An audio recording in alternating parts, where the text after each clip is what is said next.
Hello বন্ধুরা, সবাইকে good morning. তোমরা সবাই কেমন আছো? আশা করি ভালোই আছো, আমিও ভালো আছি। কেয়ারা চ্যানেলটা প্লিজ দেখতে দেখো, আর এইভাবেই সাপোর্ট করো, এইভাবেই তোমরা ভালোবাসা দিও বন্ধুরা। আর এখন বাজে 8টা, দেখো আমার রান্নার গেছে আছে, যেহেতু শনিবার। এই দেখো বন্ধুরা, মুগের ডাল করেছি, এখানে সবিন আলুর তরকারি আছে, নিরামিষ লাল লাল ঝাল ঝাল, আর এখানে স্যালাড আছে, আর এখানে পটল ভাজা আছে বন্ধুরা, বুঝতে পারছি। এই যে পটল ভাজা, মুগের ডাল, সবিন আলুর তরকারি, এখানে স্যালাড, আর এখানে সাদা ভাত আছে, বুঝতে পারছো তো বন্ধুরা।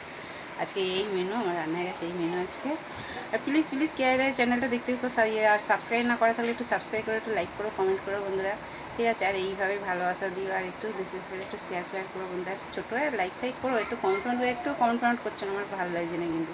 রান্নাবাড়ি কীরকম হচ্ছে, আমার ভিডিও কীরকম হচ্ছে, আমার কথাবার্তা কীরকম লাগছে তোমাদের, সেটা তো বলতে হবে বলো বন্ধুরা। আমি কী করে বুঝবো বলো আমি পারছি কি না? ভুল হলে তোমরা সেটা শিখিয়ে দেবে যে এইভাবে করো দিদি, কি ওইভাবে করো, ঠিক আছে বন্ধুরা। ঠিক আছে, চলো সবাই সুস্থ থেকো, ভালো থেকো, আর ভিডিওটা স্কিপ করো, ভিডিওটা দেখতে থেকে কে কে খাবে তাই আমি রান্না চলে এসো, ঠিক আছে। চলো বন্ধুরা, টাটা, বাই।